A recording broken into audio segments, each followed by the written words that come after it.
So the teams are getting lined up. The Gladiators are going to be kicking off from the 30-yard line to the Rangers, who are set back to receive. The referees are getting the players in position, and we will wait for the whistle and get started here in the championship game of the SDAFFL. Looks like quarterback Derek Monty of the Gladiators will be kicking off. And there's a nice kick, and we are underway. Kick caught by Ramirez. And his flag is pulled in traffic there, short of the 30-yard line, so we will have a 1st and 10 from about the 25. It looks like Derek Monty was looking for a call there. It appeared Eric Ramirez left his feet slightly, but the referee disagreed, and it looks like it's going to be first down. Our referee for this game is going to be Neil Kovrig. We have 4 officials for this game. Neil is one of the assistant umpire leads. We have the umpire chief, Sean West, over on the down marker side. We have Blanchard in the back, and we have Ron Adeo on the other sideline. Here comes the first snap of the game, and we have a short out for about 3 to 4 yards there. Looks like Stephen Bithel's momentum carried him to the ground, but it looks like he got a good 4 yards. Steve, could you tell folks the basic rules here so they can know a little bit more about what they're watching? Yeah, so this is going to be 7-on-7. Essentially, you're going to have all your primary positions minus, a full set of line people. You have to pull a flag. You cannot tackle. If the flag comes off before the player is stopped, you just have to touch him with one hand. But for the most part, the rules are going to be fairly similar to standard football. And there's the snap to quarterback Derek Klein. Another quick pass to the sidelines, caught by King. Short gain, going to have a 3rd down and 4 or 5. Yeah, you're going to be hearing a lot of audibles from the defense of the Gladiators. That's number 11, Andy Singer. It's kind of a misdirection, but by now most of the teams know it's mainly just to distract the offense.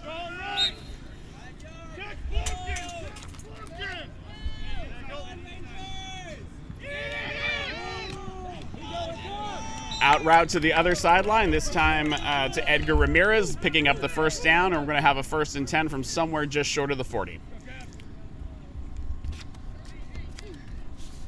Yes. The Gladiators on defense lining up with one deep safety and others closer to the line. We'll talk a little bit more about the defenses as we see it. Looks like some of it's moving around here. Looks like it's going to be a standard cover 3 with Fisher being the lone safety back there for the Gladiators.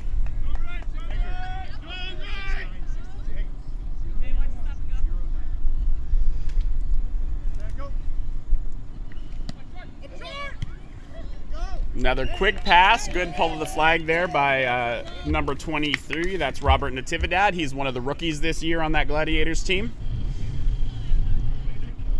Yeah, some of the better players on the Gladiators this year are actually rookies, so they really had a good draft and got lucky with some of those players. Clearly they turned out at the player clinics when they were being evaluated because it's paying off now. So we have a 2nd and about 4 as the Rangers move the ball down the field.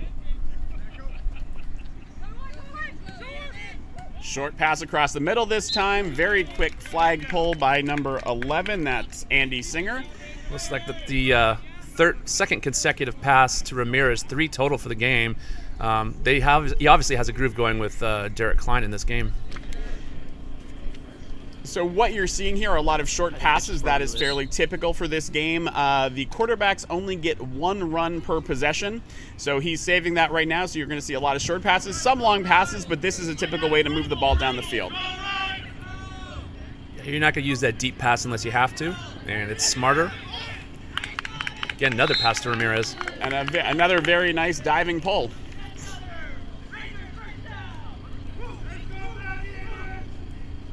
Yeah, if Derek Klein can continue that rapport with Ramirez throughout this drive, every other play getting a 1st down, they're going to have some success. A little more about the rules here. You're going to see on the field orange hockey pucks. The one closest to the offense is the line of scrimmage. The one further is the rushing box. Anybody who's going to rush the quarterback needs to be outside of that box to start.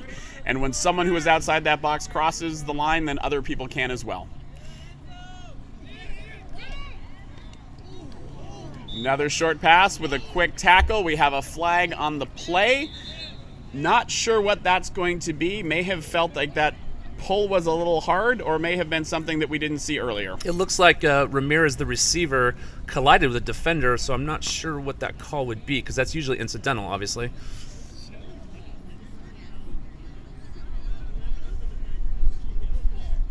Rangers looking upset here, the call from Sean West.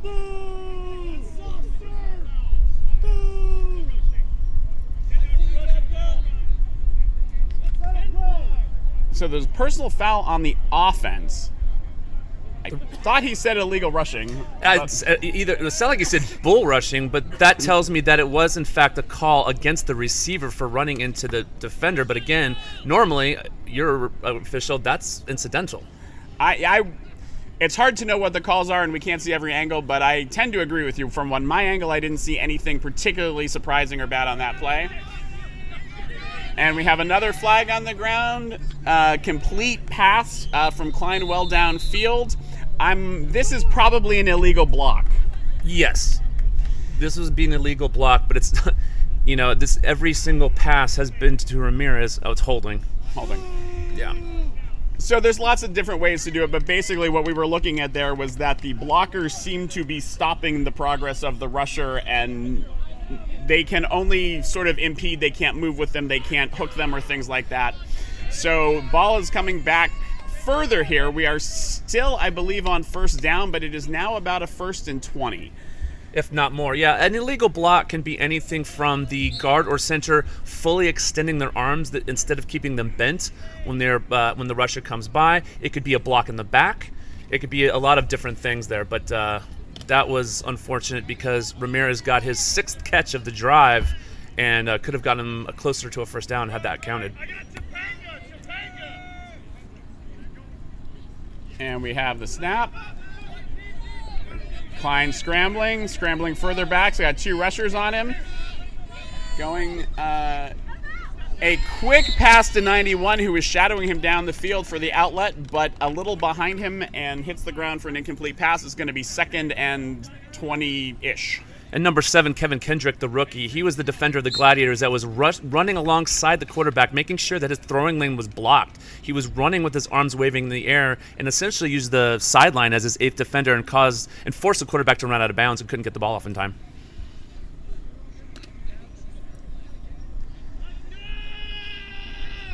Rangers lining up, getting ready for the snap.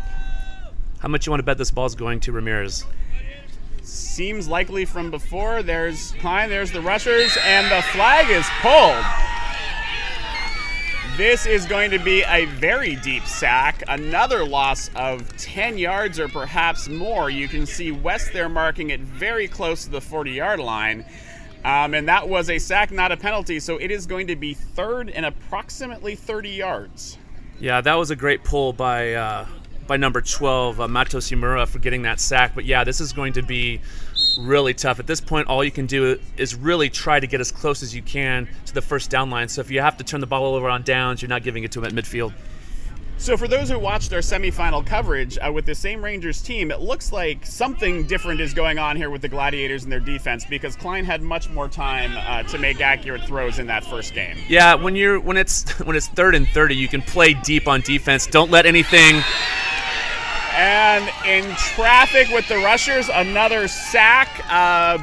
It looks like that sack was from number 12. Mato Simura again with a crucial sack. At this point, it's going to be 4th and a lot.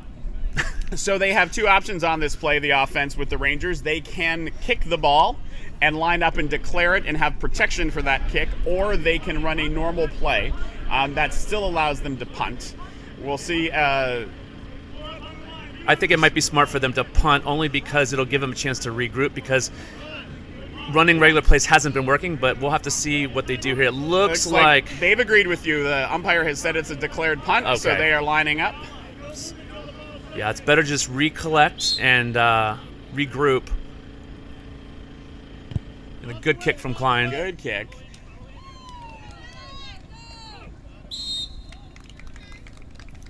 Rookie Dylan Fisher with the reception there of the kick, and we'll see what the Gladiators can do on offense.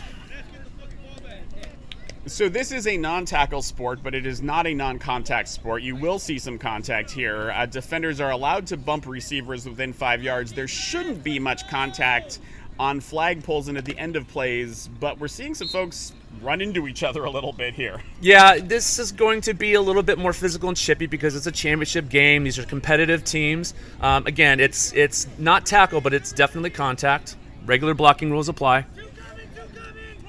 All right, so the Gladiators with their first set of downs on offense, a quick pass to number 21. Again, that's Dylan Fisher. Gain of very little, maybe a yard or two, it looks like. Yeah, rookie Dylan Fisher has been one of the primary targets for quarterback Derek Monty of the Gladiators. Just a really good receiver and a really great pickup by that team, and we're probably going to be seeing him being used a lot today. So you mentioned they did the draft well. Talk about the draft a little bit for us. So we have player clinics that they're apparently like tryouts, though if you pay and register, you get on a team. And that's where captains can walk around and evaluate players while they participate in drills. And in the first Saturday of February, we have a draft. All the players' pictures get put up on the wall, and one by one, each of the 12 team captains goes up and makes their selection until everyone's picked. And like I said, the difference between a winning and a losing season can be how well you draft. So another connection there from the quarterback Monty to Dylan Fisher, this time for a first down. There was an attempted flag pull, got a few more yards by running up past that when the flag didn't come off. So Monty, the quarterback, is the captain and quarterback for the Gay Bowl B Division team, which is the San Diego Sharks with Gay Bowl coming up, and he is in his 5th season in the league. Yeah, Derek Monty is the captain of the B Division Gay Bowl team, and he's normally a team captain. This year he's just the quarterback. Josh Mateo is his captain. Right, finds his outlet pass in the middle. That is number 7, Kevin Kendrick. Another rookie. And so, as you mentioned, in the draft, if you can find rookies, a lot of people in the draft are looking for speed and hands, and it looks like they found a couple folks with both. They most certainly did. And, with rookies, it's always a gamble because you never really know. I mean, they could look athletic and they can tell you they have experience, but until you really get them out there on the field, you're never going to know. But it would appear that Josh Mateo and Derek Monty drafted a squad and saw what they saw, and it's clearly paying off here. All right, so another first down inside the 30-yard line. Gladiators moving the ball well at this point. Lined up for first down, and here comes the snap.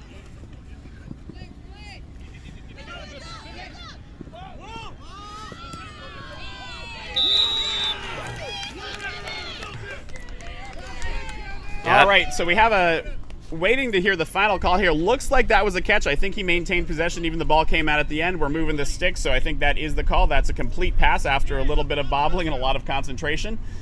Yeah, unlike the NFL where you have to maintain possession of the ball the entire time, he hit the ground with possession of the ball and then it popped out, and that's why it's considered a catch. And so, just talking about the defense for a second here, it looks like the Rangers are sending one rusher. It was Andrew Churchill on that play. He got to flush the quarterback out, but again, still able to hit that pass over the middle after a little bit of bobbling and a little bit of drama. And only one player has to be 5 yards back when they're rushing. Once he crosses the line, anybody can go. A blitz is completely legal in that situation. Again, only send one. They had King back who could have rushed, but he didn't. Monty there with his run. It looks like he may have gone out of bounds just before the goal line. Yeah, it looks like Monty made an attempt to reach the ball inside the pylon as he was going out of bounds. Derek Monty, known for being a fantastic scrambler out of the pocket, especially in situations like this when he needs to get that touchdown. Looks like he was just short, though. And for those wondering, the spot of the ball is meant to be where the ball is, not the player is, and that's why we're talking about him extending his arms, but he went out of bounds clearly in Sean West's eyes before he got that ball over the pylon, so we're going to have a first down with very short to the goal line. Correct. The ball should be spotted where the ball is once the flag comes off, not where the flag drops or where the body is, and that's why you'll see a lot of players running with their arms extended. All right, so a quick little pitch there, and it looks like they gained yards, but I do not see a touchdown sign, so I think they are marking that short of the goal line. Again, to mention, the quarterback only gets, or the team only gets one running play per their possession. Going out of bounds, that's what Monty used, so he cannot run it indirectly, but he can do a push pass like that, or even do a pass and get it back and then run. Correct. If you've already used your run, you could pitch the ball, or the center can hike the ball to you. You can pitch it back to him, and if he pitches it back to you, that's like a lateral, so you can run from that point. But you may not have to here. Okay, flag on the play. Quick little pass again just over the sideline, knocked down. We'll see what the call is here. It was early in the play, so it may have been something about the line of scrimmage or a very early hold. Looks like they're pointing at the defense. And this will be a defensive penalty.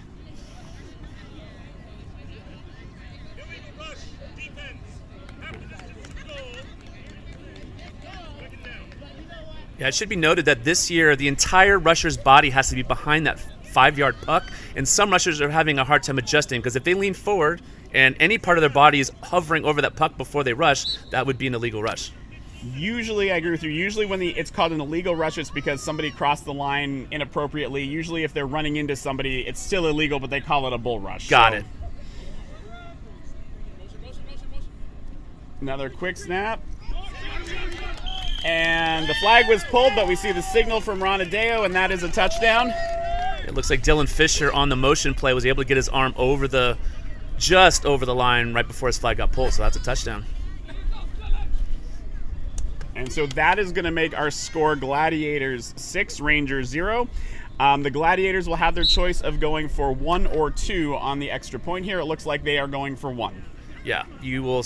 For the extra point for 1, you do it from 5 yards back. If you want to go for a 2-point conversion, you have to do it from 10 yards back.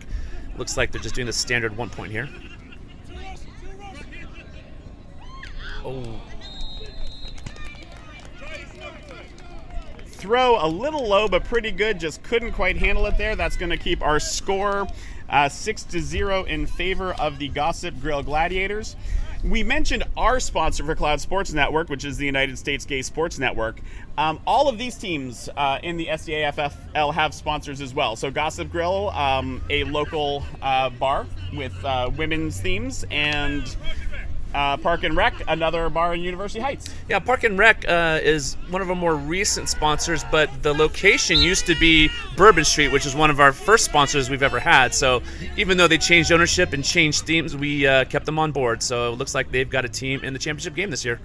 And here comes the Park and Rec Rangers for their second series. Still working that quick short out to Ramirez for another 5 yards. Yeah, I mean, it seems that 95% of the passes that Klein has thrown has gone to Ramirez. I would think as the defense, you're going to have to make an adjustment there, because if you can take him out of it, that's not going to leave as many weapons for Klein to use. So I'm wondering at what point the Gladiators defense will make that adjustment, because it's been all Ramirez today.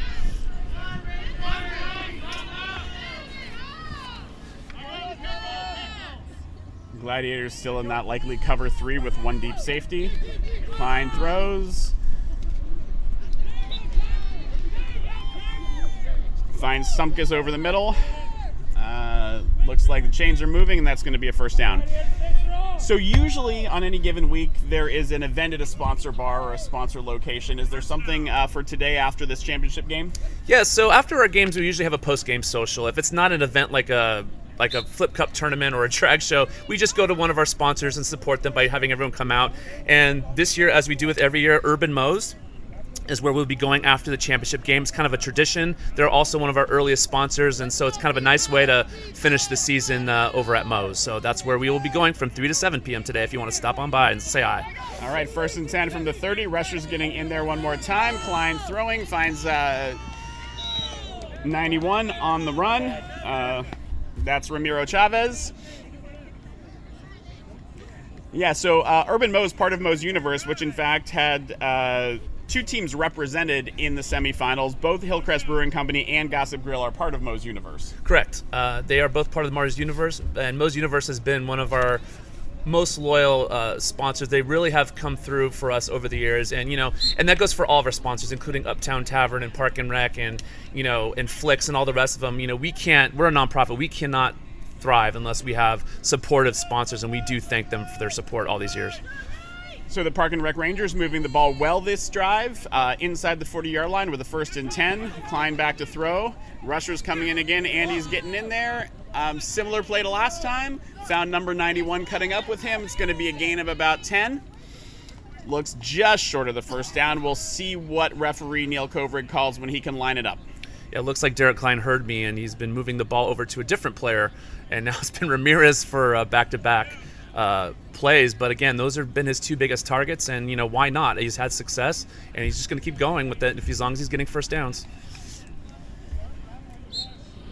So sometimes in a game like this, all you need is one stop, but if you have to be stopped once, probably the beginning of the game is a good time, because now it's going to be about where the clock ends and how many drives you get in the first and second half. Correct. Generally, if you can get 2 stops in a game, you have a really good chance at winning that game, and Gladiators already have one, and that was a tough one for King there. Looks like it fell at his feet. Yep, a little too low. Going to be third down and very, very short. Klein's still with his run, so probably will have a lot of options. And referee Neil Kovrig has told us we are under 10 minutes in the half. The halves are 30 minutes. The clock runs continuously unless the referee stops it for the first 28. When we get inside of 2 minutes, the clock will stop a lot more, and we'll talk about that. I wouldn't be surprised if he tosses it to... Sumpkis, flag not pulled. He's going to get a few more yards out of this. Definitely the first down, and a lot more. Yeah, that's why you got to play to the whistle. I know your instinct is once someone touches your hip, you assume your flag's pulled, and I do it all the time. I look down, and I'm surprised when it's still there. You just got to train yourself to keep running until you hear that whistle, because you never know if it's still on you or not. So he does that, and he turns it upfield, and we are at a 1st and 10 at about the 15-yard line. Still room to get a first down before the goal line.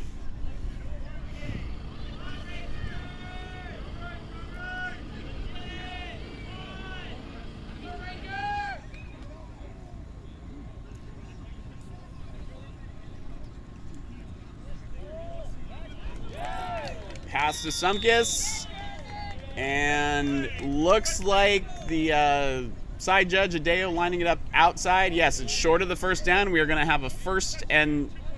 Oh, sorry, no, it was a touchdown. Okay. Touchdown and a 2-point try. So currently the score is going to be 6-6. If the Lightning can convert this the Rangers can convert this 2-point try, they will be in the lead. And this is what the Rangers did in their first game that preceded this. They went for 2 on their first one, and those points ended up mattering in the end. So it's bold, but if they can get this 2-point conversion, make it 8-6, that could affect the game later on down the line. We have the snap. 2 rushers coming in. Hands are up. And it's called a catch in the end zone. That is going to be 2. And as you said, it is going to be 8-6 in favor of the Rangers. Yeah, Derek Klein threaded the needle there and got that ball right into Ramirez in coverage. Bold throw, but he got it done, and they got that 8 points. And as you mentioned, in the first game, the Rangers won 21-18. So the difference in that game were the 3 extra points that they made that the Lightning in that game did not. Correct. So we are going to have a 1st and 10 from the 15 with the Gladiators down 2 on their second drive.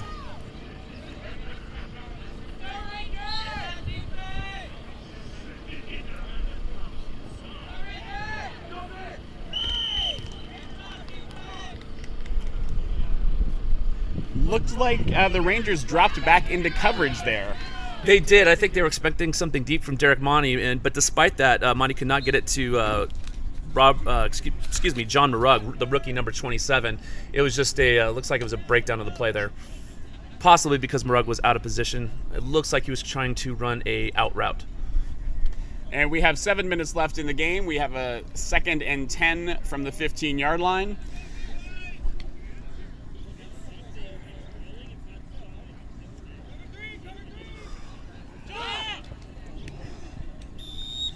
You could hear the sideline for the Gladiators screaming cover 3. That is the name of a defense trying to help them out. Looks like the throw was going to be a little low. And number 88 there, Josh Mateo, not quite turned around in time, but I'm not sure he could have gotten down for that regardless. Yeah, I think Josh Mateo had the hand ability to get it. It was kind of a mixture of the two. He was looking ahead. If he had looked back, he could have possibly stretched down and got it, but you're right. That ball was a little bit low, so we're not even sure if that could have worked. So 3rd and 10. Gladiators needing to get the ball moving here. Down 2.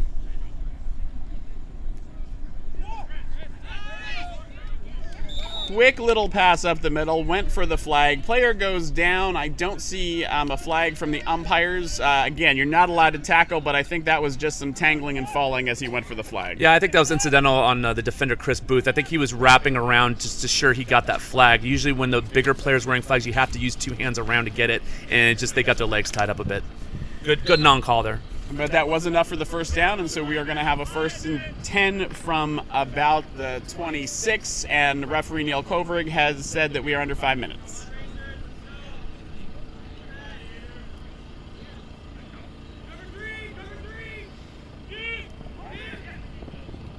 Another outlet pass to 27, still running, as you mentioned, upfield, taking a long time to get the flags off. Didn't see any guarding there. Ball was held high.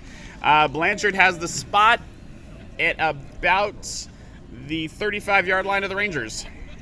Yeah, another good catch from John Marug. Obviously, Derek is finding himself having to dump off to him because his normal receivers are covered. So, again, as long as you're getting first downs, they have more than enough time to get a score here. And if I do recall correctly, the Gladiators will get the ball at the half as well. I believe you're right about that. The Rangers received the kickoff, had that first drive where they were stopped after a number of sacks and penalties. So Gladiators in a good position here if they can score. One rusher, number 3, ball out. There is Josh Mateo. And looks like he is near the end zone. I'm waiting for the call here.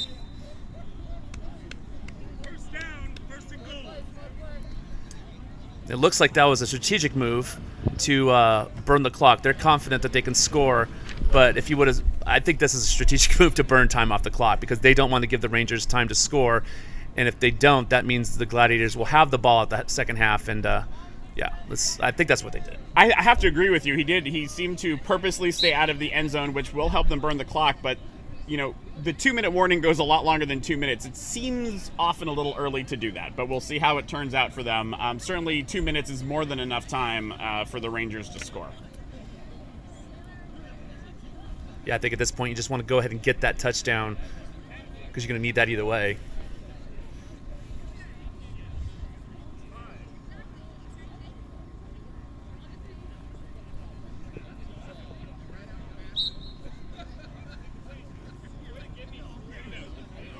Second down on the incomplete pass. Yeah, Derek Monty's being very smart with the ball right now. He does not want to risk getting it intercepted, so unless it's a clear shot, he's not going to take it unless it's 4th down.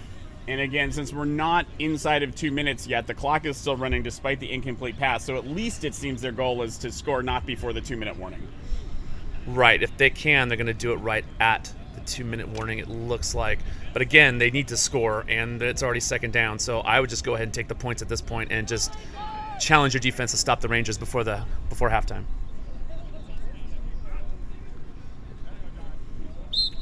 Drops it again.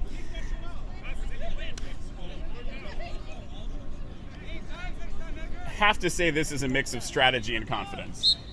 It is definitely that. I think, you know, if I recall, Derek Monty has already used his run, or has he not? I believe on this drive he has not, and I think maybe that's what's happening. I think that's what. Then that makes perfect sense because Derek Monty is a very good scrambler. He knows how to get to that corner, very evasive. So he's probably saving that for the last possible moment. But again, it has to work because you don't want to not score here if you're the Gladiators. So we're within 2 minutes now, and again, if he has his run, they are so close that if the span of his arms in the football is enough to go over the pylon, it's fairly indefensible. Not to mean it's a bad play. It means it's a play that the defense actually cannot stop, and that seems to be what happened here. So they have scored, and so now the Gladiators are up 12-8 and going for 1.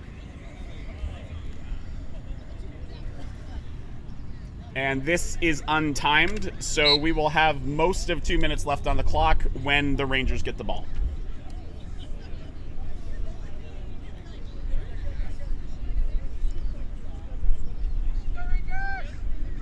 And Monty gets his run back for the extra point, so you could see him scramble here. Nope, he's thrown to the corner to, looks like that was to Rebelo, and couldn't reel that into the corner. Yeah, this is going to be a struggle that the Gladiators have had all season, is getting those crucial extra points. And like I said, as we saw in last game and other games this season, those will add up and come to haunt you later in the game, especially if the other team's getting theirs and getting 2-point conversions on top of that.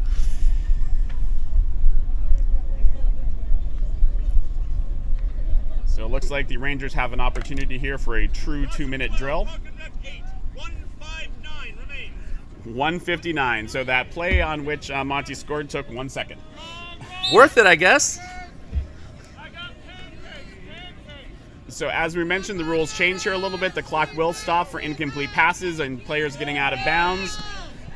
On a first down, the clock will stop for the amount of time it takes for the referees to reset the field. There's a flag on the play. Otherwise, for the catch, it was a first down. We'll see what Coverage calls here.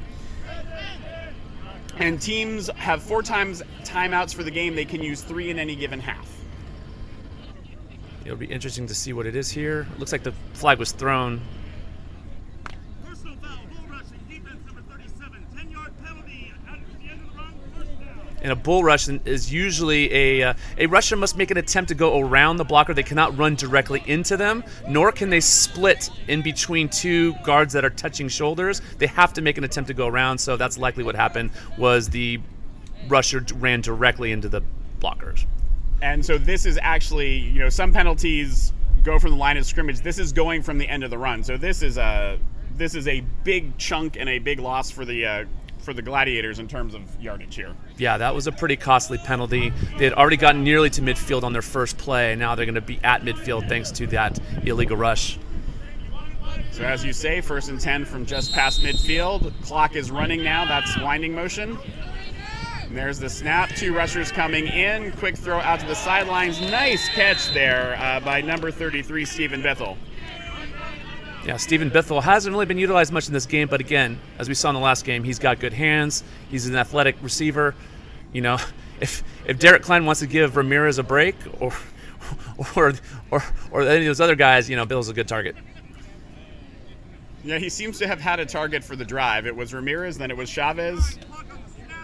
Now maybe it will be Bithell. Clock was stopped on the Bithell, I believe, got out of bounds, so the clock won't stop till the snap here. They have a little more time. No hurry for Klein. Snaps the ball. 1 rusher out to Stumpkus, and another first down. That'll stop the clock at least briefly.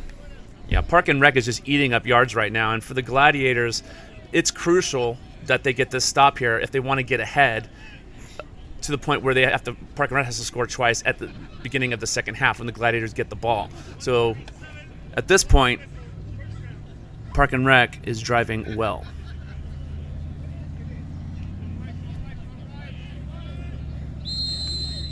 Clock is running. 1st and 10. Here's the snap. 2 rushers again. Pass deep outside. Incomplete.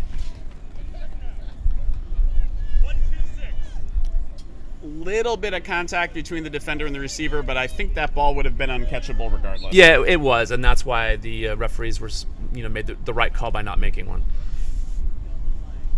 All right, 2nd down and 10.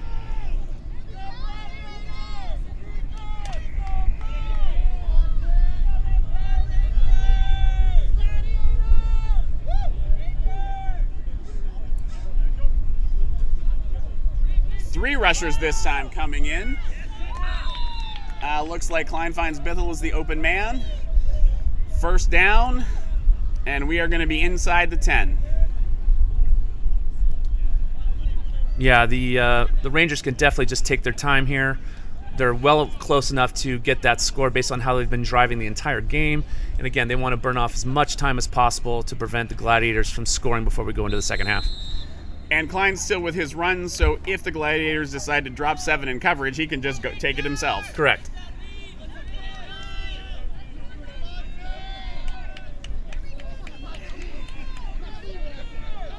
First and goal. Here comes the snap. 1 rusher this time.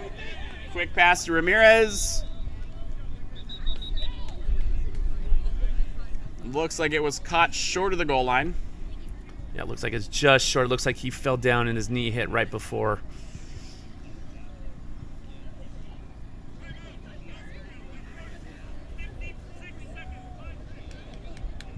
All right, so we can hear from Neil Kovrig. There are 56 seconds left on the clock. Gossip Grill has taken a timeout, trying probably to preserve some time on that clock should Park and Rec score, which kind of brings us back to the question of the plays down the other end of the field. Yeah, that's always the gamble, you know. You might need those seconds later on down the line. I'm sure they weren't expecting to allow Park and Rec to drive as well as they have, so that's why that gamble may not have paid off. And there's Klein running it. I do not see a touchdown signal, so I believe Klein ran it right up to the yard line and then waited for his flag to be pulled, and so we'll see. And of note there, captain of the Gladiators, Josh Mateo, attempted to swat the ball down, possibly out of frustration, but he has to realize that if you do that, that's also a penalty, so that's not something he can afford to have right at this moment. He's going to have the discipline either pull the flag or just get in his way. Yep. So, yeah, in this league, you are not allowed to strip the ball, and you're not allowed to hit the quarterback's arm regardless. So, right. A couple problems there, so we'll see what happens here. They did not call a timeout again on that. But if what Klein did was drop the ball, that may have been what happened there. All right, and a pass. Ramirez looks like a touchdown. That is going to put the Rangers up 14-12. They are going for 2, according to Kovrig.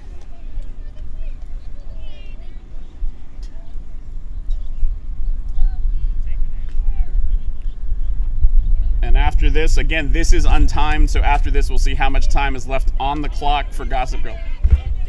Yeah, they've been having this much success with the extra points.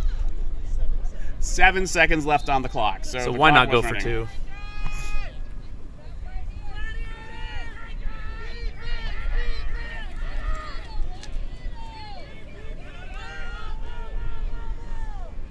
Deep pass, tipped by the defense.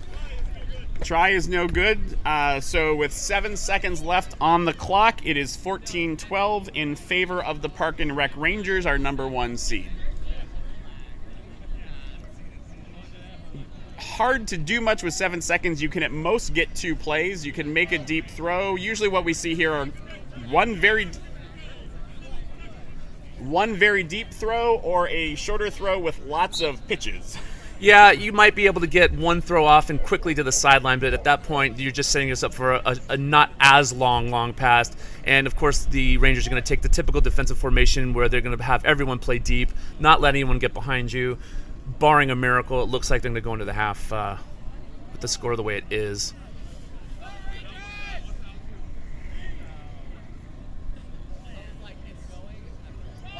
Deep throw.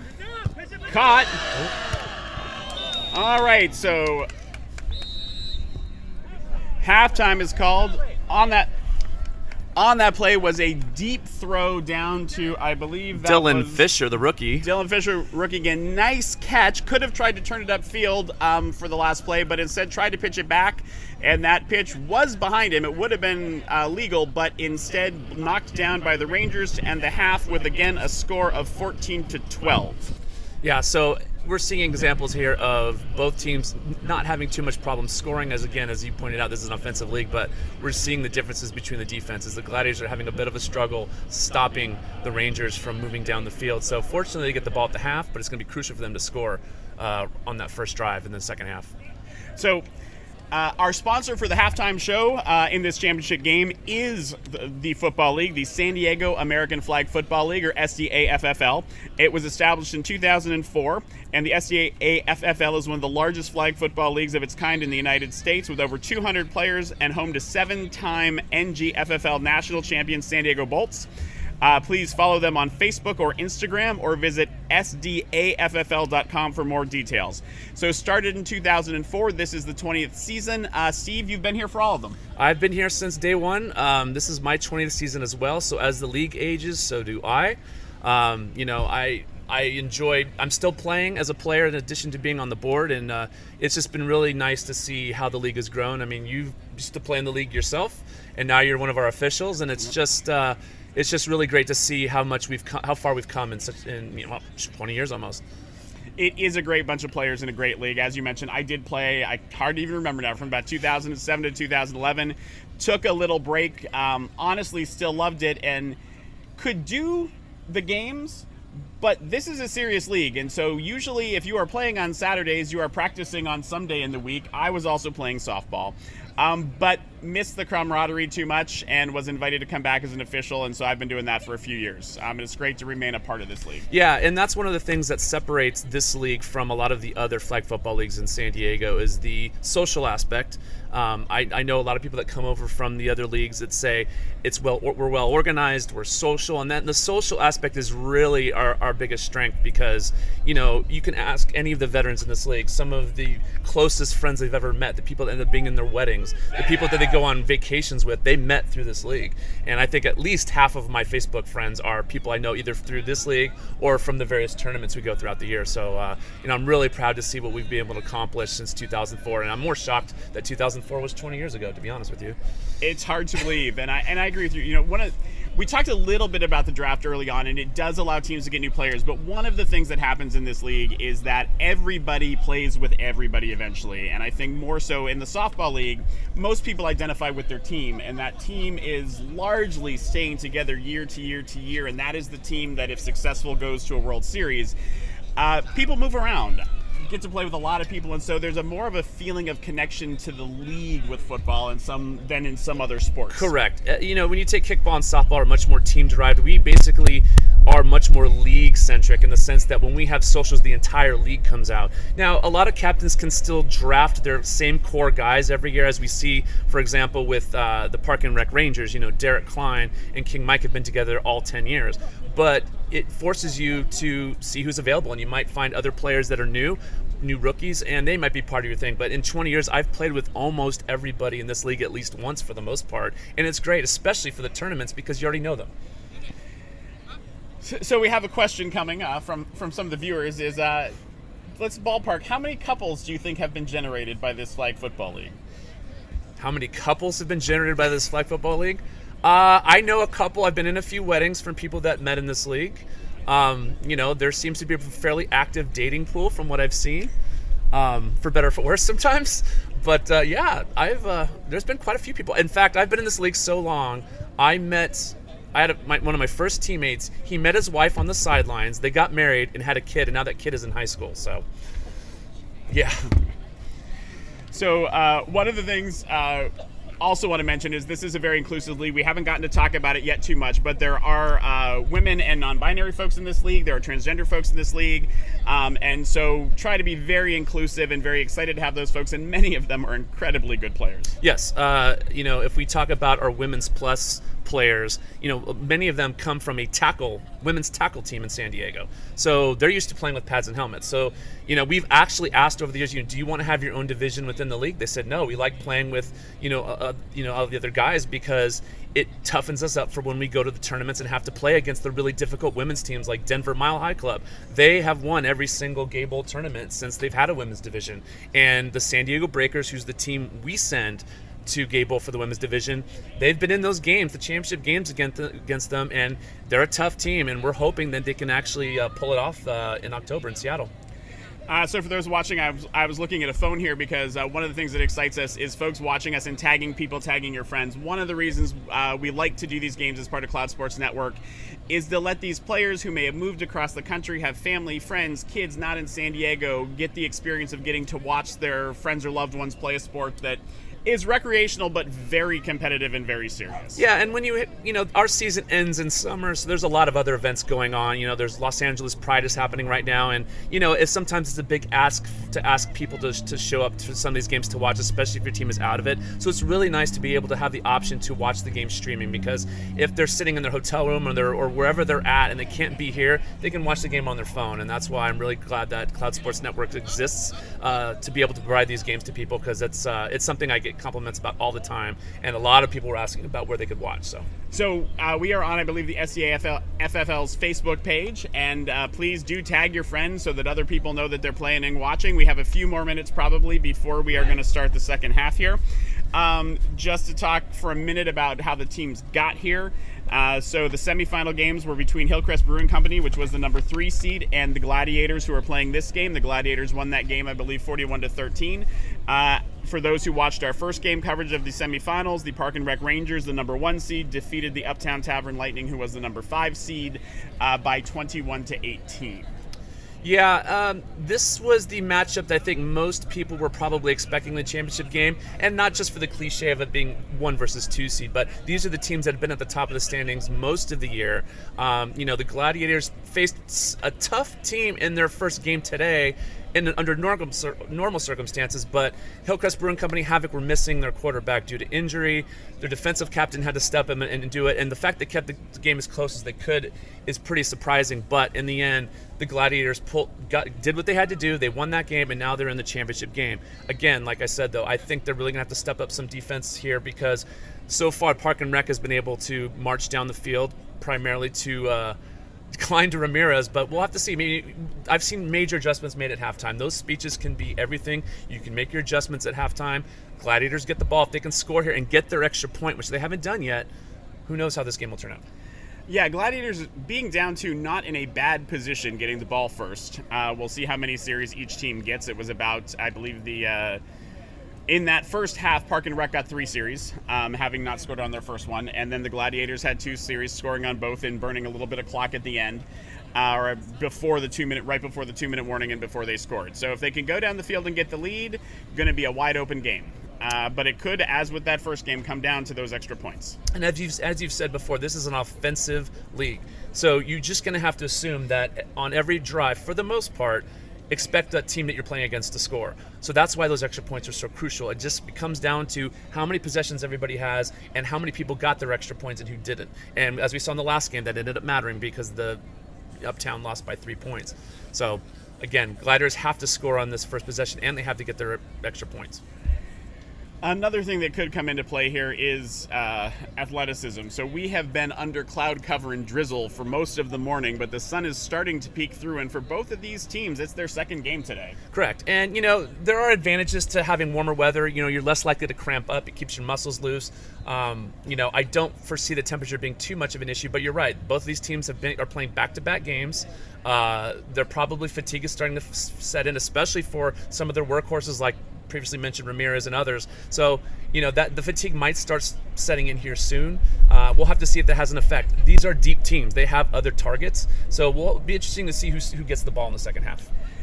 And many of these players, if you're watching, are playing both offense and defense. So sometimes people only play one end of the ball. Sometimes the safeties off and the quarterbacks try not to play defense. But for a lot of the main receivers, they're playing safety or corner on the other side of the field and running the whole game. Correct. If you are generally in a championship game or a playoff situation and you've been spending most of the game holding the chains and waiting to sub in, now the second half of a doubleheader essentially, you should be expected to come in and be called in to relieve somebody just so they can give them a breather. And you may not get as much playing time as you normally would in a regular season game, but you still have to be ready to go at any moment, because if there's an injury or if some of your guys are just exhausted, you have to be prepared to sub in if you need to give them some break, give them a bit of a break.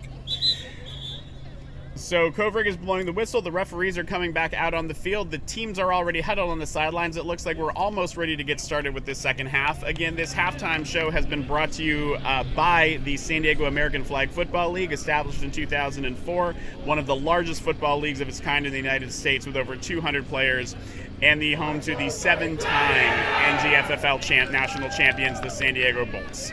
You can follow SDAFFL on Instagram, Facebook, and at their website, SDAFFL.com.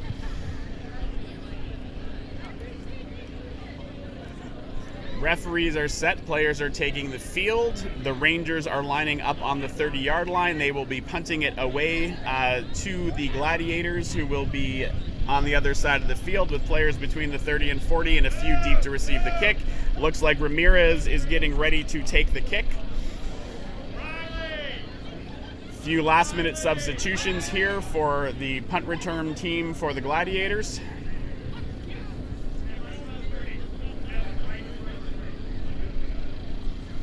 Looks like we've got Dylan Fisher and Josh Mateo back to receive for the Gladiators, both extremely fast and athletic players, so we'll see how Ramirez's kick gets it to him.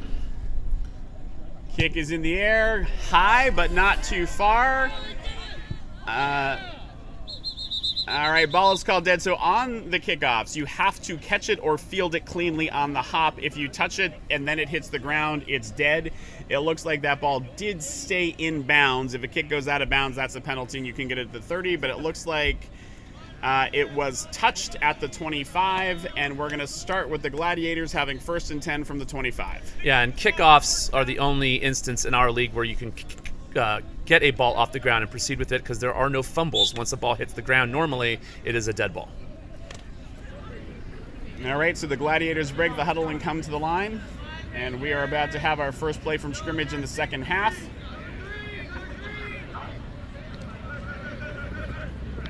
King rushing, blocked by Miller. Lots of time here for Monty. Scrambles over, looks to the sideline.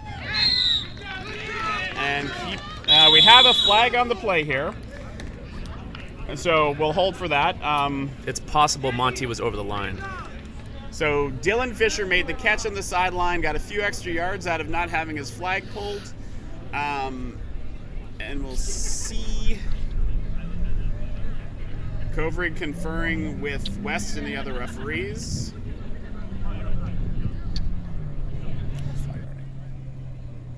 Flag guarding. Offense. 5-yard penalty from the spot of the foul.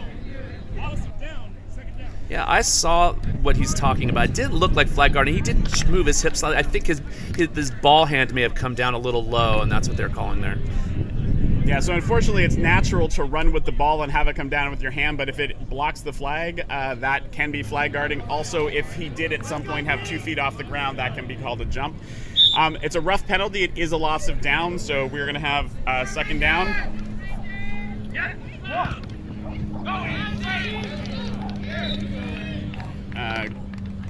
Quick little sidearm throw there. Good catch by Andy.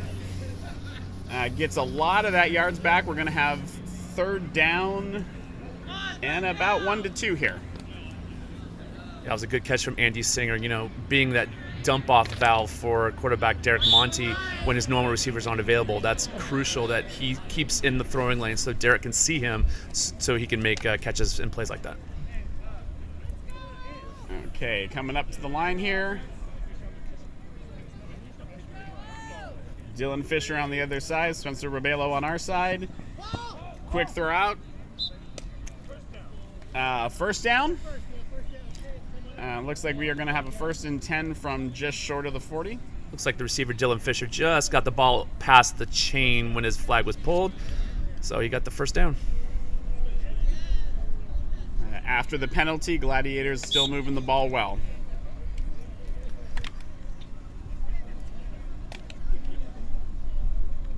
Derek Monty is extremely smart with the ball. He's not going to throw a deep pass unless he knows it's open. Watch cover two. Watch cover two. Watch cover two. Quick pass to Rebelo, turns it upfield, gets about 15 yards before his flag is pulled. Yeah, Spencer Rebelo, normally a defender, doesn't come in on offense too often, but like I said, but once he makes that catch, he's extremely athletic and can make some plays down the field to avoid getting the flag pulled. So I believe that was his first time on offense for the game.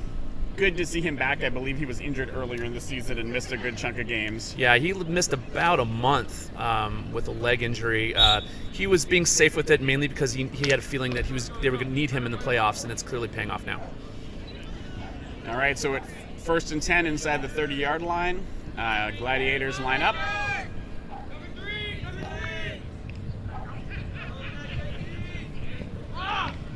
Another quick line drive pass. Little hip dodge there to pick up a few more yards. Looks like another first down. And might be just inside the 10 from where I see Sean West lining it up. Yeah, great hip work from Andy Singer. That's the best way to avoid getting your flag pulled and not get a flag guarding call. Just keep your hands up, move those hips, and Singer's got the moves, and it paid off for him that time. We are inside the 10, so this will be a 1st and goal. Again, Gladiators currently trailing 12 with the Rangers having 14, but moving the ball well.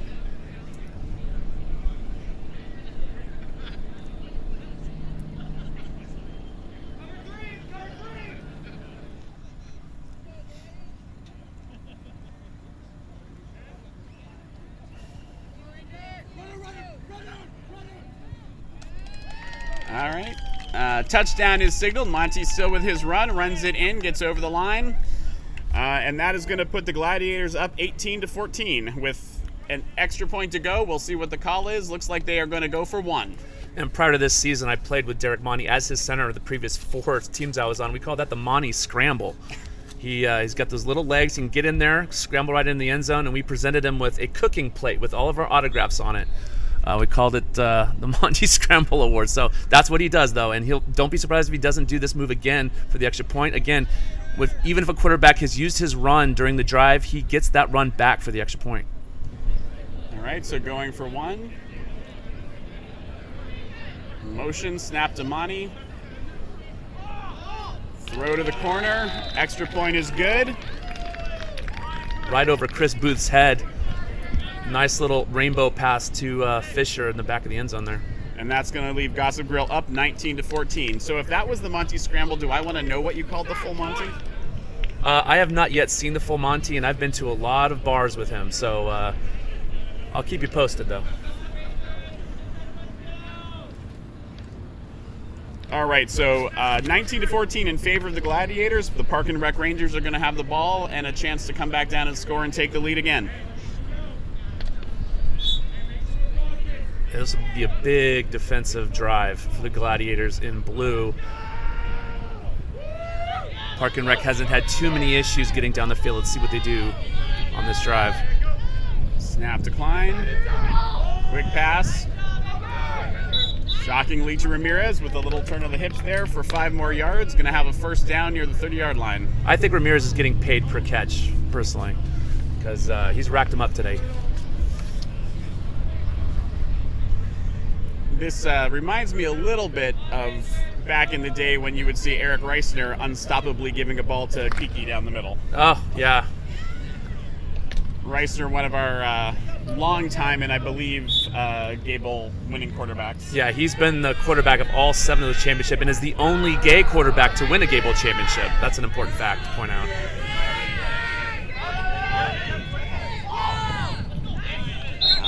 Nice catch there by 33. Had to pull it off the dirt a little bit there.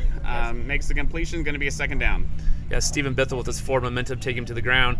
You'll notice that when it comes to flag pulling, the only finger I've ever broken in my life was pulling a flag because the shirt was untucked. So one of the rules in this league is that your flags have to be above the jersey, and ideally the jersey should be tucked in. You'll notice the players are constantly tucking them in. The flags have to be in view at all times, so they can be easily pulled. All right, Rangers moving the ball now. Second down, here comes the snap. Klein has the ball. Throw up the middle to Ramirez again.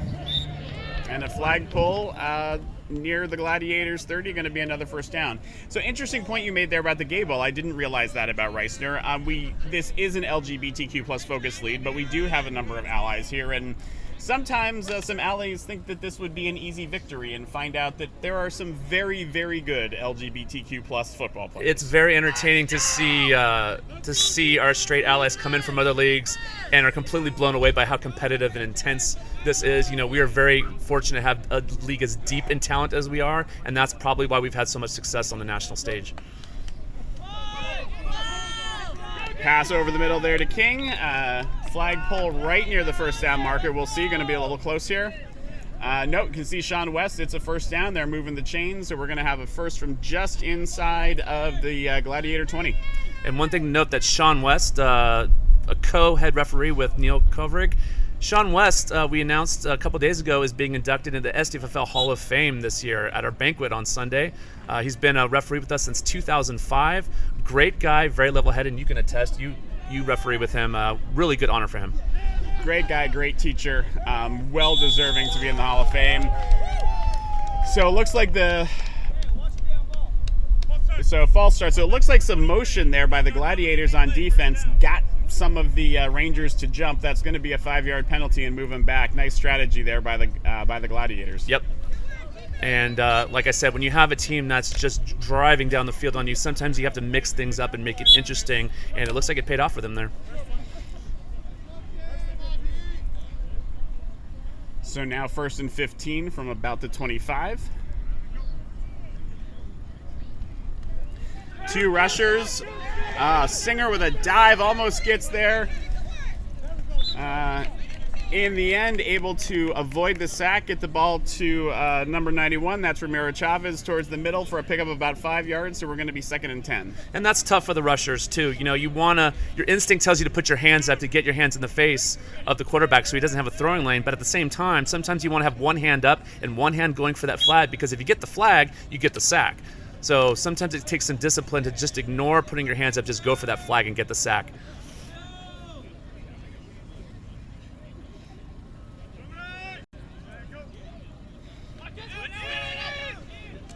Quick throw over the middle. That's Stephen Bithell again. Yeah, Spencer Rebello is the one calling the plays for the Gladiator defense, and you know, he's obviously having to get creative here to try to find ways to stop this park and rec offense, which has just been hammering the Gladiators and just going down the field without an incredible amount of effort. It's going to be on the Gladiators to really try to stop this, so they don't have to hurry up and score to get back the lead. Rebello, a mainstay with Monty, played all 3 of his seasons as well as 2 Gables with him, so they know each other pretty well. Yeah, I was on 4 of those 5 teams, and Spencer Rebello is a really crucial part of Monty's game plan. Rebello gets in, and they are going to call that short of the goal line, so we're going to have a 2nd down and inches to feet to go here. So it's interesting to note with Derek Klein having such long arms, if he's short, that means that flag was pulled at least 3 yards back.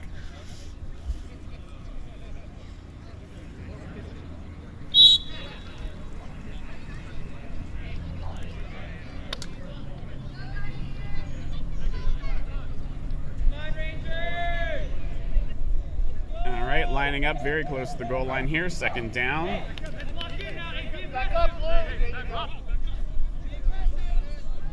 Gladiators backing up a little bit. Klein with the ball.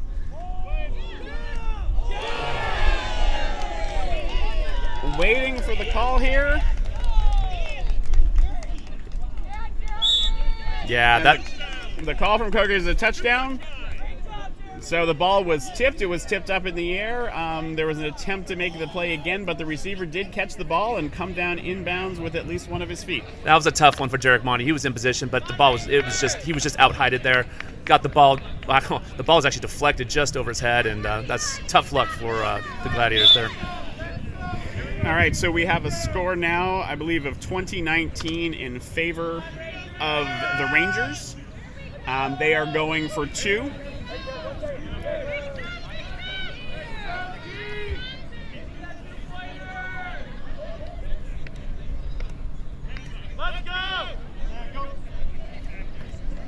Snap to Klein, hanging back, has time, throws.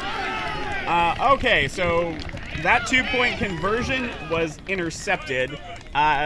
If the player can actually run that all the way back to the other end, it is good for, I believe, 2 points. But in this case, his flag was pulled in the end zone. That ends the extra point is no good, and we are going to still be here with a score of 20-19 in favor of the Rangers. And that was really huge by the Gladiators to at least stop that 2-point conversion, because now they're only down by 1.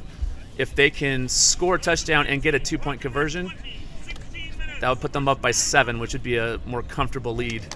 But again, they have to get down there. All right, so we have 16 minutes left. And the Gladiators lining up for their next drive.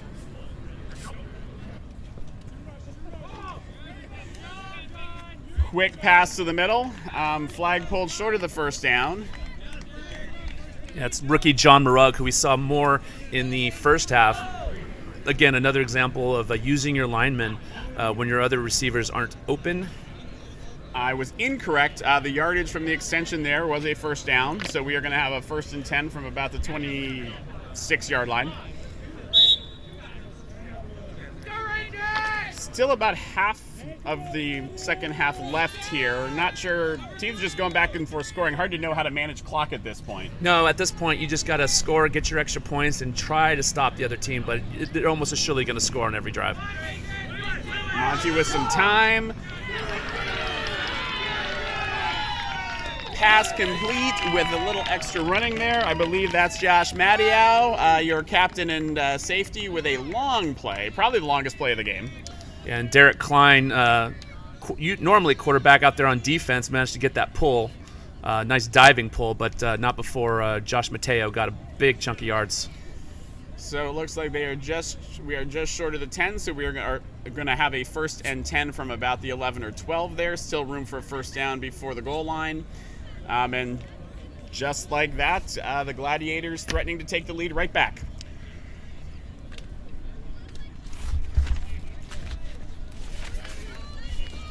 It'll be interesting to see if they score here, what they do with the extra points.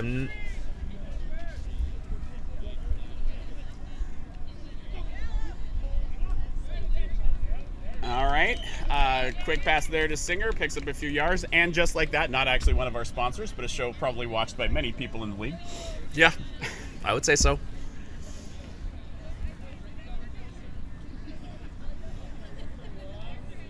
Second down and a little less than 5, but about 5 to the goal line.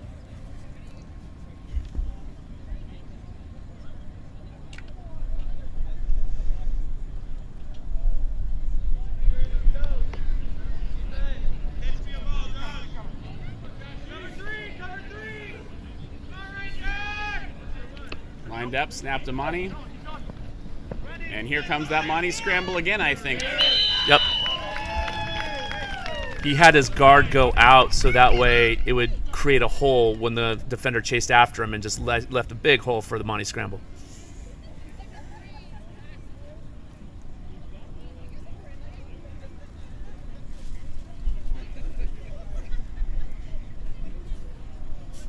Waiting for the signal. There's a touchdown. This will be a 1-point try. Interesting, because by doing that, that would put them up only 6 points. I think it comes down to the fact that because of their struggles with the extra points, that 2-point conversion would be too risky. So I'll just go with the almost sure thing. Yeah, and this way, if they do make this, they can survive a touchdown and have a chance to keep the tie if they maintain the if they block the other team's extra point. Yeah, so this is probably smart if they get it. And again, he does have a scramble back. King had a slight chance to get him there before he got in, but just couldn't quite get the flag off. So we are, as Steve predicted, at 26-20 in favor of the Gladiators. I'm going to guess with a little over 10 minutes left.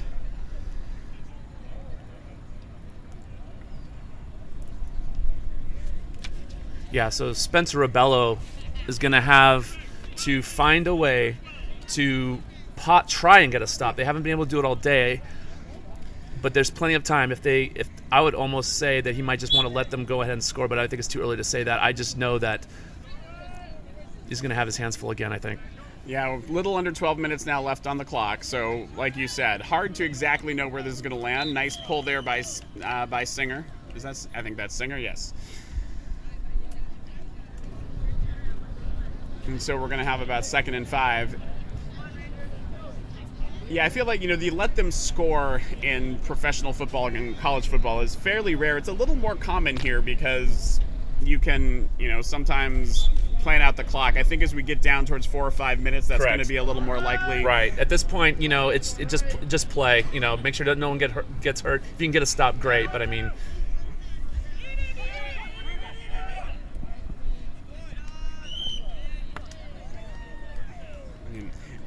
especially if they decided to have some deep throws, maybe the defense is getting a little tired running both ends. You could have 3 or 4 more scores before the end of this game. That is true. I mean, there are players out there right now that are playing both sides of the ball. Again, they're in game number 2 of back-to-back games. So I wouldn't hold it past these teams to try to take advantage and throw the ball at defenders that are starting to look a little gassed. All right. Klein coming up to the line, getting the play set with his center and the receiver next to them. See if he's going to block or not. Does block a little bit. Throw to the outside. Stump gets flag not pulled. Wisely runs with the ball extended. Gets a good chunk of yardage. And now we're going to have a 1st and 10 from inside Gladiator territory. a quick little breakdown of the defense. They're playing a cover 3. That means you have a middle linebacker who's got the middle of the field. The 2 outer linebackers have the flats to the sidelines. Your 2 corners will go with the receivers deep, and you have a single safety back there. In this case, played by Josh Mateo, who also plays on the San Diego Bolts. He's been a part of the team with their last 2 championships in Tempe in 2021 and Hawaii in 2022. All right. Looks like they're changing things up a bit. Gladiators backing off a bit. Now 2 rushers. Here comes Rebello. Klein scrambling, throws out of bounds. So it looks like they were showing them at the line and had them jump back to try to convince them that they were going to send multiple, and I believe they did. So we did see a play like that get a false start on a prior play. That one, again, like you say, it just jumps back and can hide how many people are going to rush. Do lose the ability to check those receivers on the line. Yeah, sometimes you have to get creative now. You have to start mixing things up, show something initially, and then jump back and do something different just to mess with the offense a bit. There they showed 3 rushers, 1 pulled back. Klein able to find King over the middle again for the first down.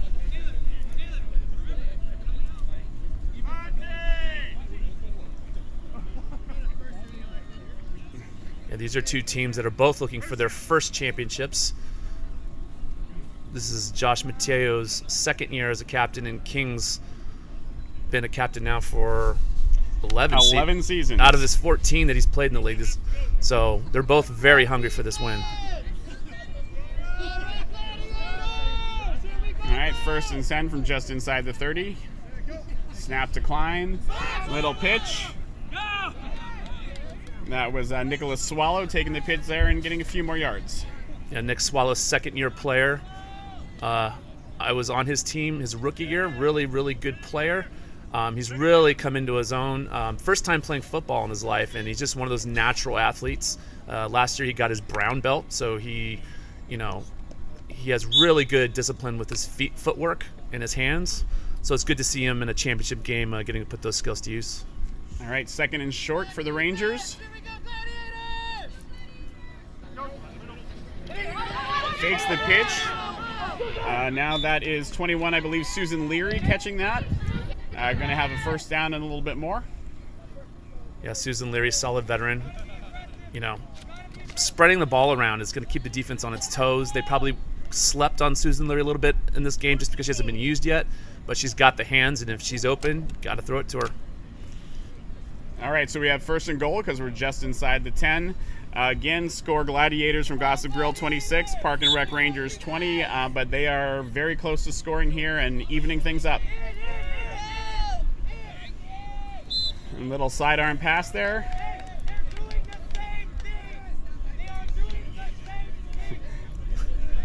So we've been told they're doing the same thing. So the sideline's getting a little more involved here. That was short of the goal line, so we're going to have a 2nd, and I think it's going to be about 2 or 3.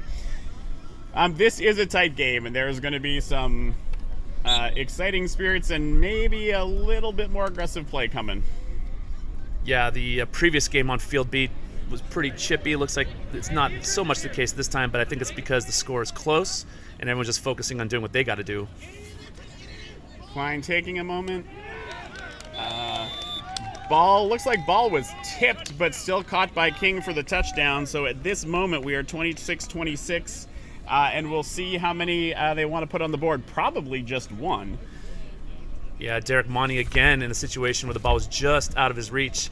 But, despite, he's a soccer player growing up, good footwork, good athlete in general, got himself in position, but the ball was just too high.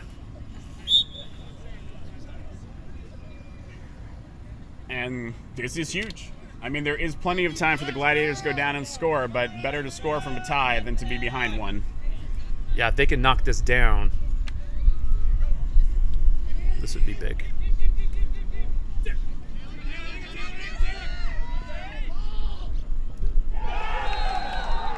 And there, as you say, they leave Leary alone, and she hauls it down for the extra point to give the Rangers the lead, 27-26. Yeah, that again, like I said before, for those rushers that are coming after the quarterback, they were jumping up in the air. When you jump up in the air, that quarterback could pump fake and continue running and finish the play. In that case, it cost them a touchdown. So that's a tough one for number 28, Taylor McCavanagh. All right, we have 5 minutes left in the game. Again, the Park and Rec Rangers ahead 27-26 for the Gossip Grill Gladiators. 5 minutes, more than enough time to score. And again, once we're inside of 2 minutes, the clock will stop a lot for things like passes and timeouts and getting out of bounds. And now we're going to get into that previous conversation of, burning clock. Does Park and Rec let them score? What do you do? That ball was tipped. Ball tipped down, big play, going to be 2nd and 10. Yeah, I agree with you. This is where if you can get some chunks of yardage, you may play with the clock to make sure you get to make the final score, since it'll put you in the lead. But they have some work to do before that comes into play. And as someone who's played with Derek Monty 4 teams in a row prior to this regular season, I know what he's telling the huddle right now. He's telling them, just calm down. So we have plenty of time. Let's just get down the field. They're in no rush right now, knowing how Derek is. And they're right. They have 5 minutes, more than enough time.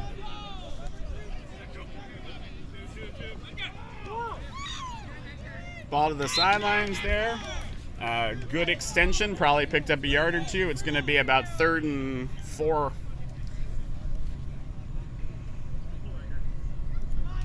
He hasn't used Dylan Fisher as much in the second half as he did in the first half, but that's going to be one of those weapons he's going to need.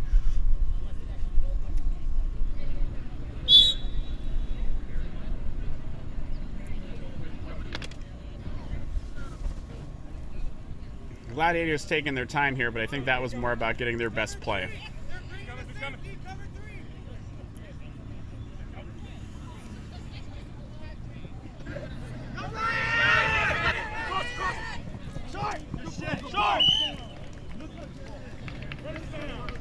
All right, so gets the first down, but that will use his run, so he won't have that Monty scramble if they needed the end zone. Yeah, at least not until this extra point. So that was a crucial play by the defense to have Derek Monty use his run that early in the drive. He's only on the 28 or 29 yard line, so he's going to have to throw the ball downfield, which he can do, but it would have been nice having that weapon in his holster. So the Rangers give up the first down, but get something in return. They get the loss of that run. They can perhaps drop a little bit back into coverage more. 1st and 10 from just short of the 30.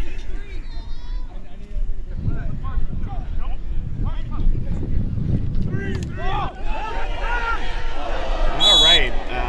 Big rush there. Gets into Monty's face. That was a gift. That was definitely a gift for the Gladiators that was not picked.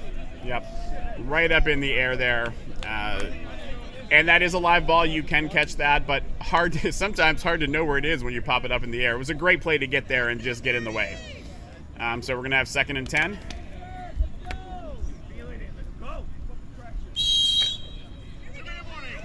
All right, that's the 2-minute warning. So going to be a lot of clock management here.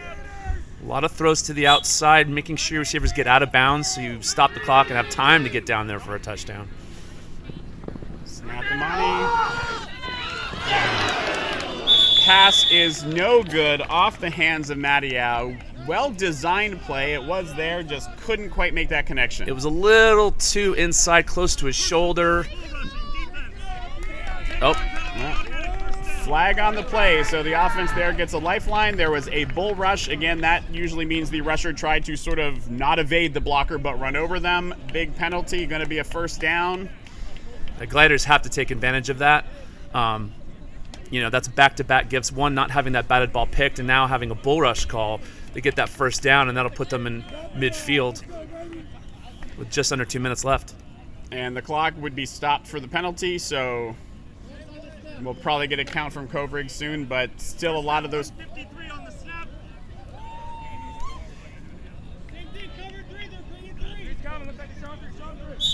All right, so 1st and 10 from just short of the 40. Here comes the snap to Monty. 3 rushers. Quick throw, little short of Fisher on the sideline. Yeah, I think that was a disguised throwaway because he had 2 or 3 guys in his face, and Monty just wanted to get that ball off so he wouldn't get the sack. Yeah, so from what it looks like, as you may have seen, is it looks like 3 are coming, and then usually one of them peels off and drops a little bit. Right. Worked for them the pass. They did get the block, but then the bull rush. So here we are, 2nd and 10.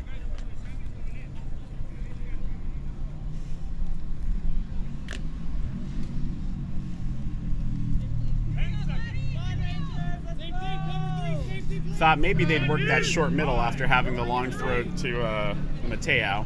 Here come two again. Throws it up in the air. Just outside the hands of Alexandra Rennie. Yeah, Rainey had that ball in her hands. She just couldn't collapse them in on the ball quick enough, and it went through. But at least that'll force the defense to respect that deep ball. Yep. Rainey going off the field now. Didn't quite see who came back in. And the ball was a little high. Let time for the defense to get over there, but it was very close.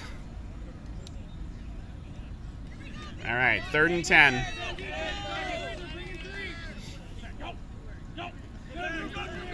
All right, so delay on the snap, throw, and that looks like an interception from Edgar Ramirez after what was a and that's going to be an that's- unsportsmanlike. Yep. We kind of saw that earlier from Ramirez. You got to keep it under wraps until the game's over, so that's going to be a penalty. But unfortunately for the Gladiators, a very, very devastating interception. Right, and to be clear, the penalty was after the interception, so it's probably going to be half the distance to the goal line from where they are, since I think it was inside the 10. What happened on that play, which started, I would say, very well for the Gladiators, is they went on 2, so they did a fake hike. They got the rushers to cross the line. He had plenty of time, but he wanted to throw that deep ball. Interception. Unsportsmanlike conduct. Number 5 on the intercepting team. That'll be half the distance to the goal. First down.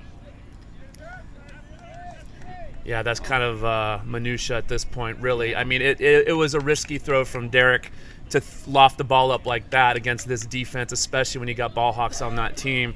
You know, he saw somebody open, he made the throw, but unfortunately Ramirez, who's essentially been MVP of this game for the Park and Rec, was there to get the pick. Yeah, just hung up there a little too long, and I'm not sure what Park and Rec did, but they seemed to close down the short passes and frustrate Monty there, because he didn't need those passes earlier in the game, and he had plenty of time to march down the field, so he just wasn't seeing what he wanted on the short throws. Yeah, and it should be noted that Justin Rosas, who's his normal blocker, is a big, big guy, whose brother Jordan also plays on the team, and we haven't really seen today. So Derek really hasn't had the kind of protection he's used to, and we've seen that, and unfortunately, looks like the Rangers have used it to their advantage.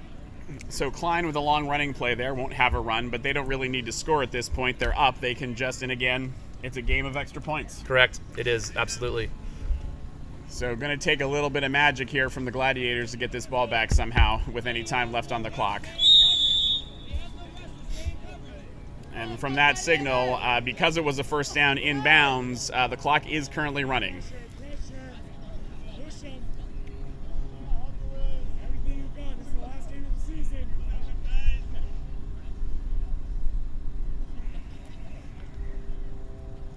Klein taking whatever time he can off the clock here. Yeah, this is going to be tough for that defense having to watch that, but at this point, there's really not much they can do. Sending a lot of rushers, but unfortunately here, a sack helps, but it still runs the clock. That is true. No, it looks like he was in fact over the line, but I don't know if the referees caught it. Again, not sure if it's even going to matter at this point.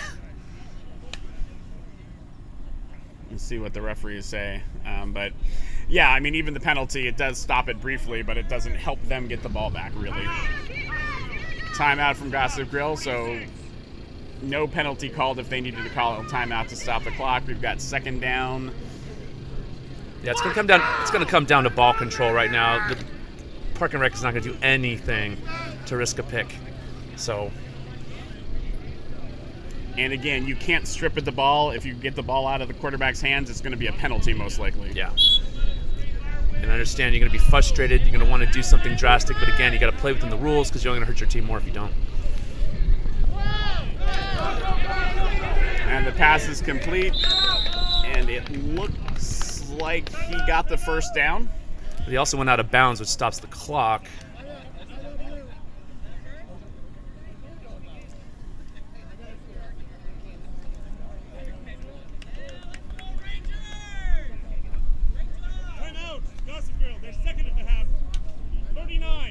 right. So we have a timeout from Gossip Grill, which probably means he was not considered out of bounds, or maybe they just needed a breather. But and under 40 seconds left. So I guess only referees can make calls from completely the opposite side of the field. I will refrain from doing that again. It is nice to have 4 officials, so we have all of the spots covered here. Yeah, a lot of leagues sometimes have a hard time getting 2, so we're very blessed to have 4 in the championship game. Snap, quick rush in there. Little outlet pass to Sumgis. A lot of room in front of him. And that's the game right there.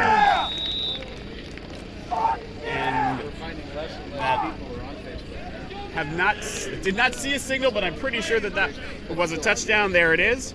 That is going to make the score 33-26, and as you say, with so little time left on the clock, that pretty much, I think, is going to seal this game in favor of the Park and Rec Rangers. And the motion coming from Derek Klein's understandable. He's been King's quarterback for 11 seasons. They've gotten so close, and this is going to be their first championship.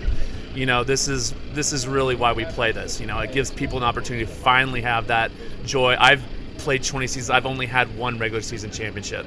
You got to savor them when they come because they are not guaranteed. It takes a lot to get to this point.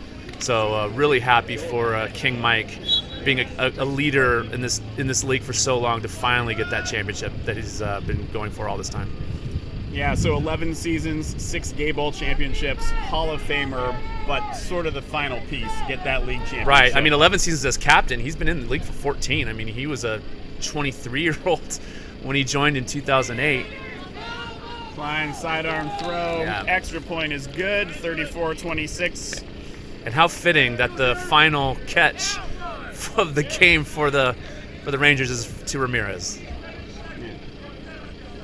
So there is time on the clock. I tend to agree with you as a betting person that did ice it. However, they are up 8, so there is the chance of a long play and a 2-point conversion to tie this game. I've been wrong before. I've played on Derek Monty teams in Gay Bowl championships where we won on the final play of the game. So there is some miracle in there. We'll see what happens. There's enough time, and he's got some fast receivers. You never know. So the sort of options here tend to be throws to the sideline for quick outs to stop the clock, long throw, or hook and ladder plays with lots of pitchbacks. Yeah, we'll see if we get to the Keystone Cops thing, but I wouldn't be surprised. I've seen weirder. Or perhaps the longest Monty scramble record on record. Here we go. Snap is good, taking a little time. And here comes the scramble. A lot of room in front of him, picking up a big chunk here. Flag doesn't come off all the way to the 40. The first down will stop the clock until the field is set. Klein selling the little Oscar performance there, but doesn't look like the referees bought it. And so other than the play, there was the throw to Rainey down the sideline, the interception. Haven't seen a lot of deep throws from Monty. What is this now in his range to hit that end zone? Well, it's not to hit the end zone, but definitely hit a receiver who's in full stride. Absolutely. I've seen it plenty of times. All right. But again, Monty's got to be careful not to float the ball either. Right. And that's so good discipline to be ready on that line as soon as the whistle blew. No time wasted there. Incomplete pass stops the clock. He's got time for maybe 2 plays here with 11 seconds. I think he could throw a mid-range pass to the sideline, have the receiver get out of bounds, and then just go for the end zone, which would absolutely be within Derek Monty's range. Anything under 3 seconds is officially the last play. So this is probably 2 or 3 plays at the most here. Correct.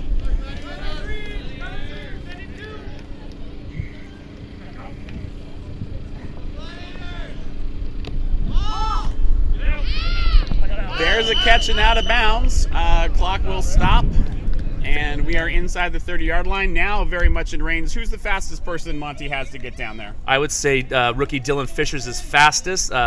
Don't sleep on Josh Mateo. He's a bigger guy, but he's also very fast. But yeah, it comes down to now that was exactly what you wanted to do. You got time for basically 1 more play. He's going to go make a shot at the end zone, or at least to a receiver going to it. It's probably going to go to one of the outside guys, but I also wouldn't be surprised if he throws it down the middle too. You know, Rebello already has a catch up the middle for a decent amount of yards, so at this point, who knows? But one of the wilder things I saw in a final play this year was a planned tip. right, One of the teams tried to throw it, and it almost worked. like the a tip bump happened. Right, it was like a bump set Yep. in volleyball. Yeah. It happened. They just didn't come down with it. All right, possibly the last play. 5 the seconds left season. on the clock. Uh-oh. It's got the distance. That's it. That is a pick, and we'll see. Time has expired. That is the end of our game after that interception. So in the championship game of the San Diego American Flag Football League 2023 20th anniversary season, the champions are the Park and Rec Rangers over the Gossip Grill Gladiators for a score at the final of 34-26. We want to take one more moment to thank the sponsor of this championship game, the United States Gay Sports Network, America's largest LGBTQ plus sports directory that highlights every league and tournament in the country. They have over 750 LGBTQ plus leagues, 45 different sports, 42 states, and 85 cities. This year, 170 tournaments were advertised, including Pride Nights and events from across those leagues. Check it out at usgsn.com. That's usgsn.com, or tag them at usgsn. What can you say about this at the end, Steve? Well, it was a close game. I think, again, it came down to extra points, and I think Derek Monty was forced to throw the ball deep. I think Park and Rec knew that if he forced him to throw the ball, it's not going to have the power of their quarterback. It's going to float. He had 2 picks. He had to rely on throwing shorter yardage, and in this one, he just came up just short. Props to Derek Monty. He's routinely in these championship games. King Mike knows how that feels, and King Mike came out on top. After 11 years captaining teams, he's finally pulled it off, and you got to be proud of him for doing that. So just a couple of notes on the officials. Again, they've left the field. Sean West, head official, inducted into the Hall of Fame this year. Neil Kovrig, assistant head, refereeing a great and very clean game. Congratulations to the Gladiators for getting here and putting up a great fight. And as you say, congratulations to the champions, the Park and Rec Rangers, and to their captain, King Mike, checking that one last thing off the super player box. Yeah, and Derek Klein too. He's been his quarterback this whole time. You saw the emotion coming out of him to be so close so often and to be the guy. And really, Klein was one of the primary reasons. And hats off too to Chavez for having such an amazing game. I mean, at one point, 6 of 7 catches during that drive went to him. So he was a big part of this. So looks like we're going to have a little sit down with King.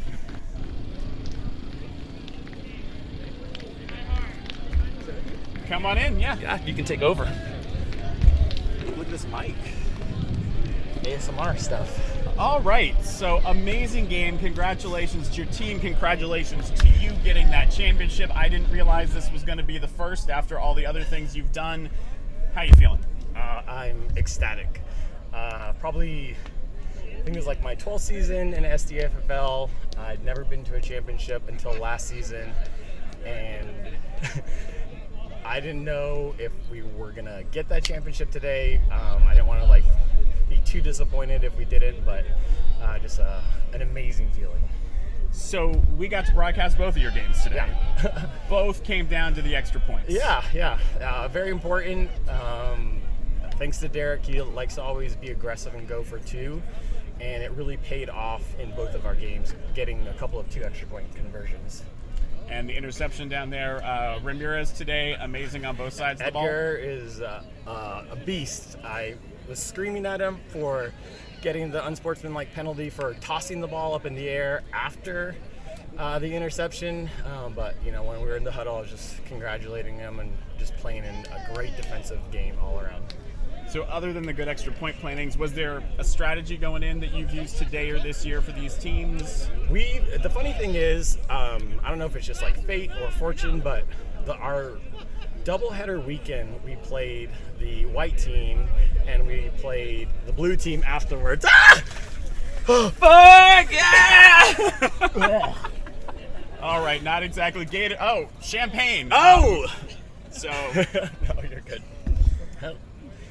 There's a towel here. That's I good. think they just wanted to see your shirt wet.